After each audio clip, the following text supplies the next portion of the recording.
남과 북의 전쟁이 아니고 공산주의가 제국주의, 민주주의를 침략을 해서 공산야욕을 세계화 실현되던 스탈린 모태권의 정작에 의해서 계획이 됐고 시발이 됐고 1956월 25일날 인교조정이 벌어졌으니까 1949년 마오카이의 모태권이가 시행했던 중국 혁명이 성공하지 못했다면 6.25 전쟁은 있을 수가 없었습니다. 스탈린이 김일성에게 보낸 365가지 종류의 소련인민위원회의 공개 서한과 북한 인민보위부에서 크렘린궁에 보냈던 서한이 지금 대한민국 전쟁사령관에 보관이 되어 있습니다. 그리고 소련이 1917년 bol셰빅 혁명일에 레닌의 혁명 사상이 스탈린으로 하여금 전 세계의 역파에 기틀을 만들어주지 않았으면 6.25는 없었을 것입니다. 그런데 제가 대학에 가서 각 사회단체 가서 강연을 해보면 우리 소관도 있는 우리 아이들 20대 30대들이 질문을 하라고 하면 저한테 이런 말을 합니다. 선생님, 남한은 맨날 북한이 남한을 침략했다고 그러는데 북한은 그게 아니고 남한에서 북한을 침략했다고 그러는데 뭐 어떻게 된 겁니까? 이런 질문들을 합니다. 조국을 물러들었던 안보가 뭔지 모르고 철딱지니 없이 날뛰는 노무현 체제의 안보 불감이 미국 우리 동포사회까지 물들어 있습니다. 그리고 이거는 700만 해외 동포인 전 세계 154개 국가에도 전면적으로 지금 번져가고 있습니다. 이걸 어떻게 막아야 될 것인가? 이걸 어떻게 해결해야 될 것인가?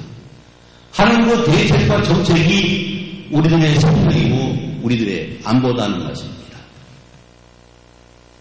그런데 오늘 아침에 라디오 코리아에서 이 행사를 한다고 저는 알지도 못하는 내용인데요. 방송을 하니까 그 방송 내용에 박정희가 친일파냐 애국자냐 하는 것도 오늘 안보 대회에서 얘기를 한다 하고 방송을 했답니다. 저는 그 얘기가 어떻게 해서 나왔는지 왜 그런 말이 나왔는지 잘 모릅니다. 그런데 제가 집에서 막 나오려고 그러는데 전화가 한 70, 80대 되신 아주머니한테서 전화가 왔습니다. 전화번호 어떻게 하셨습니까? 그랬더니 방송국에 물어보니까 가르쳐 줍니다. 선생님이 오늘 뭐 강연한다면서요. 근데 박정희 씨는 친일파가 아니에요. 그분이 아니었으면요 우리가 미국에 오지도 못했어요. 근데 왜 그분을 그런 그러는지 알 수가 없어서 선생님한테 물어보려고 전화했어요. 그분이 진짜 친일파니까.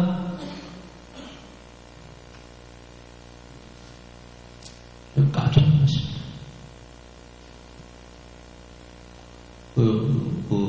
그러면은, 이 강연에 있는 오실 수 없습니까? 그러니까. 아마추어 여러분 안 들으신다고 믿습니다. 자기 몸도 불편하고 그래서, 활동이 좀 불편하지만, 손주한테 부탁을 해서, 손주 차로 데려다 달라고 해서, 꼭 가겠다고. 친구도 데리고 오겠다고. 그러셨는데, 어디 계시는지 모르겠습니다만은, 그 아주머니에게 궁금증을 먼저 풀어드리기 위해서, 박정희, 그분이 친일파냐, 아니냐, 또는 애국자냐, 아니냐, 하는 문제에 대한 평소에 제 소신을 먼저 말씀드리고, 다른 주제에 접근해 가겠습니다. 맞습니다. 일본군 관동군 중위로 재직했던 박정희 중위의 일본 이름은 타카키 마사오입니다. 두 번째, 일본 육사를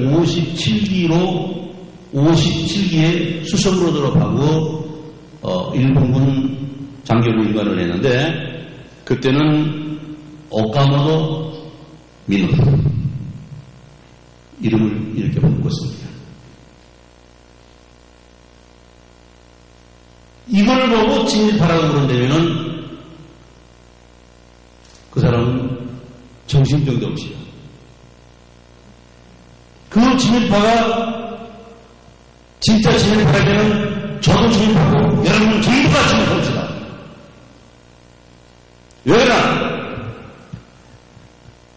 일본의 57기 육사를 졸업했던 박정희 전 대통령의 친구들, 동정우들, 58기 졸업했던 사람들, 59기 졸업했던 사람들이 140명입니다.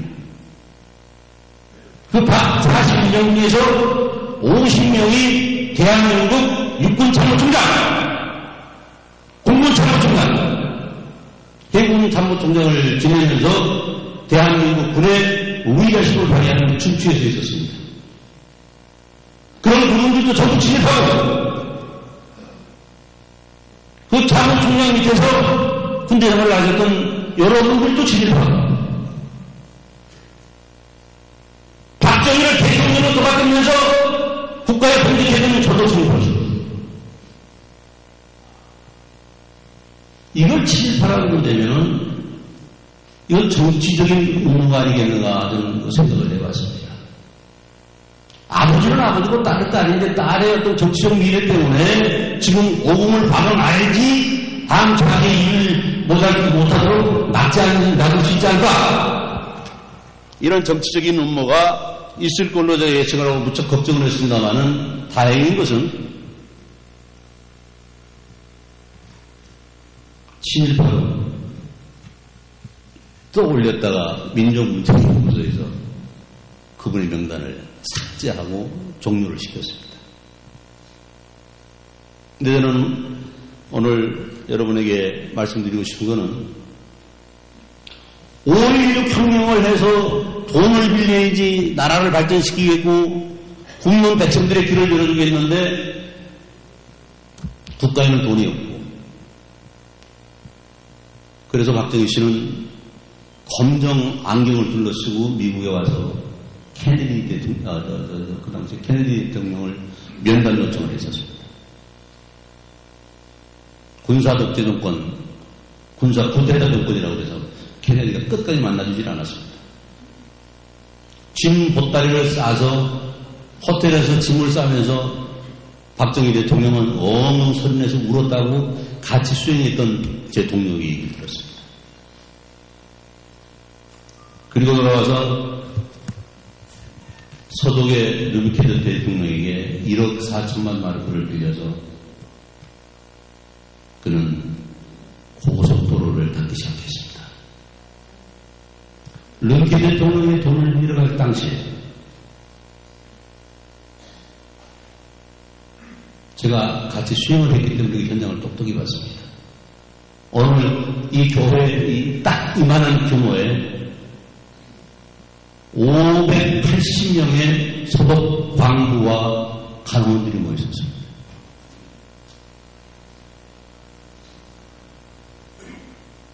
그때 그분은 나라가 가난해서 나라가 못 살았어요. 여러분들이 여기 와서 이곳을 파괴해서 정말 미안하다.